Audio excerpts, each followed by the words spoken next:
Hi, this is the sixth lesson in the topic of electricity, and in this video we are going to learn about electrical circuits. Now before we move on, let's have a quick recap. Pause the video and complete these definitions. Now you should be able to recall that current is the rate of flow of charge, or electrons, in a circuit, and it's given by the equation current is charge divided by time. So the amount of charge moving in an amount of time. A voltage has two definitions. It's a force pushing electrons through a circuit, and it's also defined as the electrical energy transferred in a circuit. Therefore, we have two definitions for voltage. One is the electromotive force, and the second is potential difference. Now, overall voltage can be given by the equation energy divided by charge. So it's the energy per coulomb of charge. Resistance, finally, opposes the flow of charge, and it's given by the equation we learnt in the last video. Voltage is equal to current times resistance. And that's it. Let's move on and look at some circuit symbols. You should be familiar with the top row. First we have a wire, a cell, an ammeter, a voltmeter, a bulb, and a motor. Below that we have a battery, an open switch, a closed switch, and a resistor. These are the components that we've been introduced to so far, and in the coming videos we'll learn about the third row. Now when we put these components together, we'll form a basic circuit similar to this. You know what these components are, but what do they do? At the top we have a cell. A cell transfers electrical energy to the electrons in the circuit. This is voltage. And a battery is one or more cells connected together.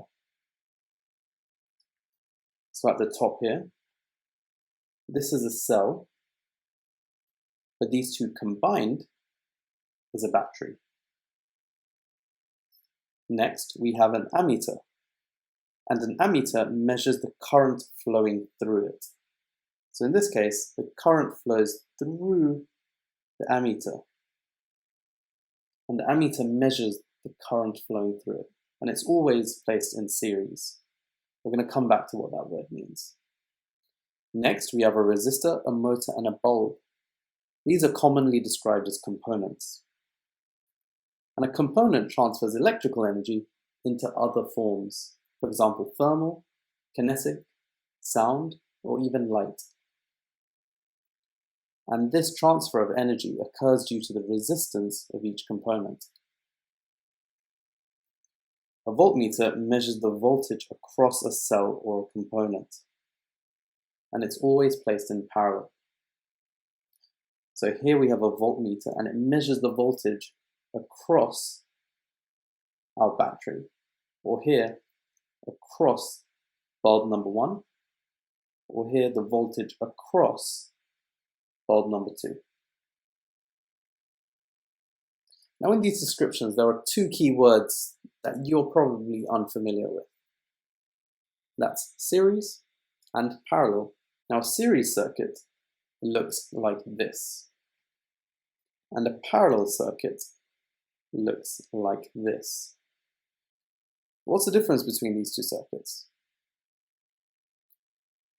You should be able to distinguish between the two. You could say that these two bulbs are in series and these two bulbs are in parallel, but we need to know, how does current and voltage behave in each circuit? Pause the video and take this table down.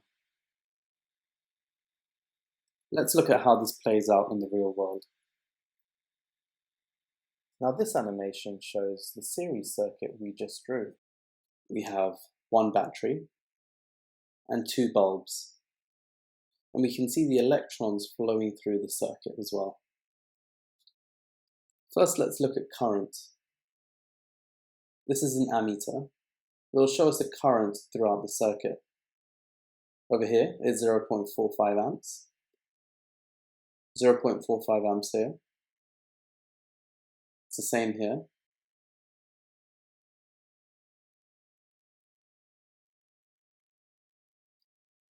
So we can see that current in a series circuit is the same everywhere.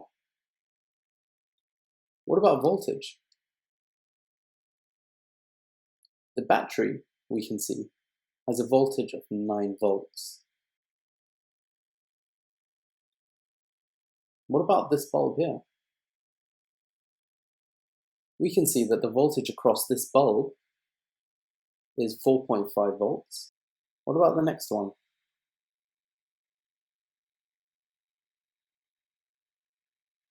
We can see that the voltage across this one is 4.5 volts. And the voltage across both of them is in fact 9 volts. So we can see that voltage is shared between these two bulbs.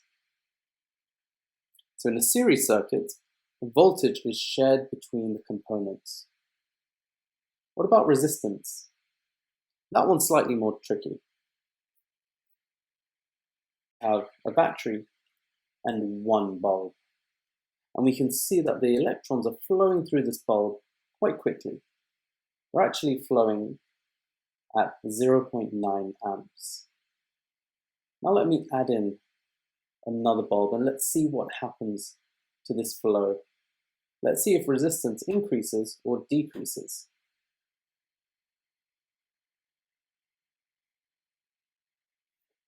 As we can see, the electrons are now flowing much more slowly. Current has in fact decreased and overall resistance has increased. The resistance in fact is now 20 ohms. It's 10 ohms plus 10 ohms.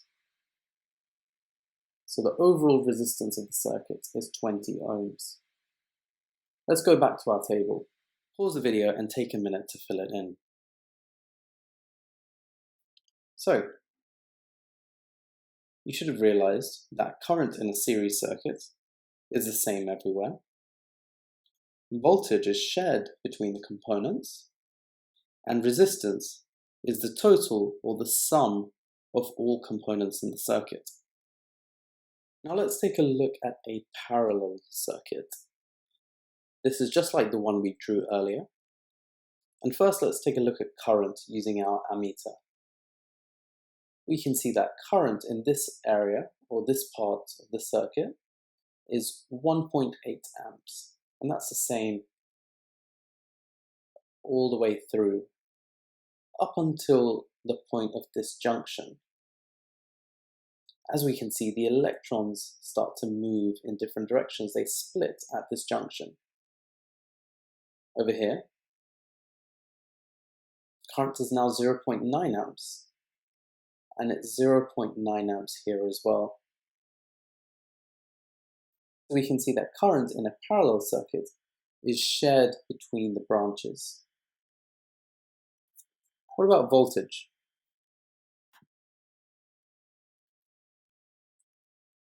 Now our battery has a voltage of 9 volts, as we can see.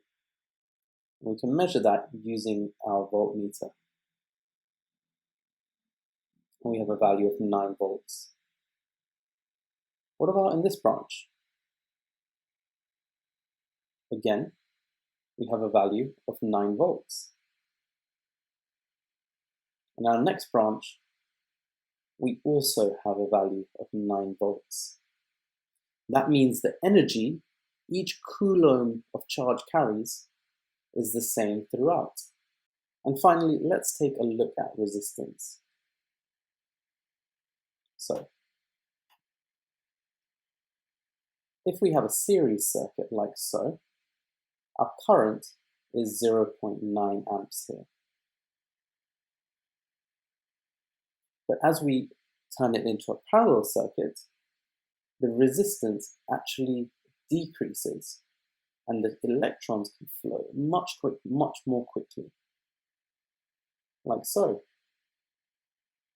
This shows that resistance in a parallel circuit is lower than the individual components. Now let's go back to our table. Pause the video and fill it in. Based on what we saw, current is shared between the branches. It splits at a junction. Voltage, on the other hand, is the same for each branch.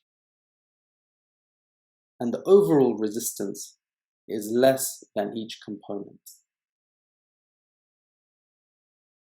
If you haven't got that, take a moment to fill that in. Now let's try a question. Now here we have a question about a parallel circuit. Pause the video and have a go.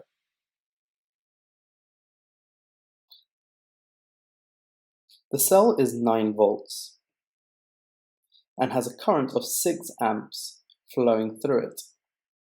And these bulbs are identical. Now, in answering a question like this, it's easiest to think about the voltage and the current flowing through each part. And to illustrate that, let's use a voltmeter and an ammeter at each part, like so.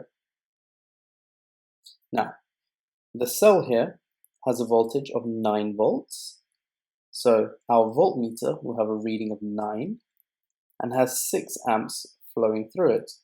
So there'll be 6 amps flowing through the ammeter, like so. According to Kirchhoff's law, the current entering the junction would be 6 amps, but after the junction, this current would split in this direction and this direction. Now, because the bulbs are identical and have equal resistance, this current would split equally into 3 amps and 3 amps on either side. So the answer here would be 3 amps. Now the next part is, what is the voltage across each bulb? Now, as we learnt before, voltage is identical in each part of this parallel circuit. And as we have 9 volts here, the potential difference across this bulb and this bulb will also be 9 volts.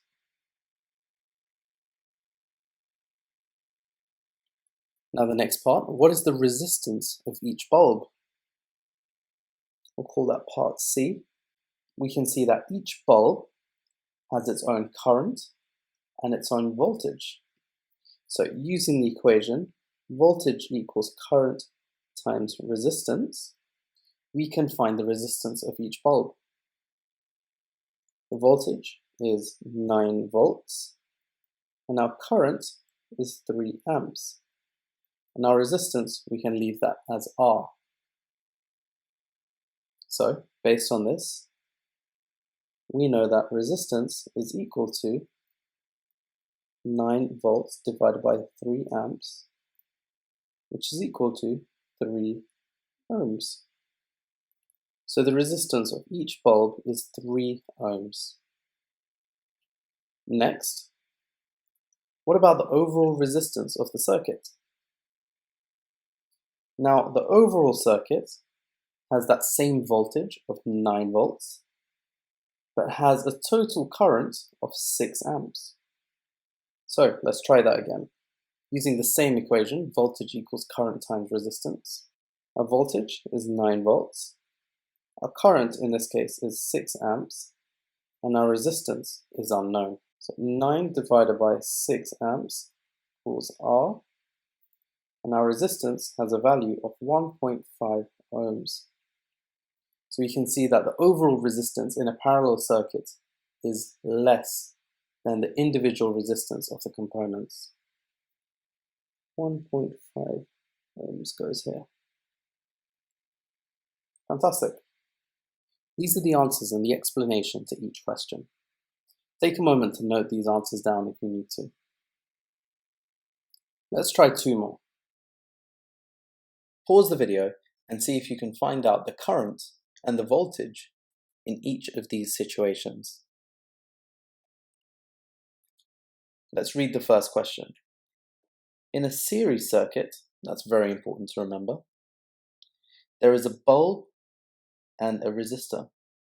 The cell is 12 volts and has a current of 9 amps passing through it. What is the current in the bulb? So we need to find the current in the bulb and the resistor, and what is the voltage in each. So if we were to draw this out, it would look a little something like this. From the question, we know that the voltage of the cell is 12 volts. And the current flowing through it is 9 amps. So our voltmeter would read 12 volts and our ammeter would read 9 amps. Now, as this is a series circuit, the current flowing through this part is the same as the current flowing through these parts. It doesn't split. It doesn't split at all. So our current in the bulb will also be 9 amps, and our current in the resistor will also be 9 amps. Now, in a series circuit, voltage is shared between the components. So some of the voltage will go to the bulb, and some of the voltage will go to the resistor. Remember, voltage is the electrical energy per charge. So some of that energy will go to the bulb, and some of that energy will be dissipated in the resistor. So in this case, the voltage splits, and we have 6 volts and 6 volts, like so. Let's look at the next one. So a parallel circuit with a bulb and a resistor looks like this.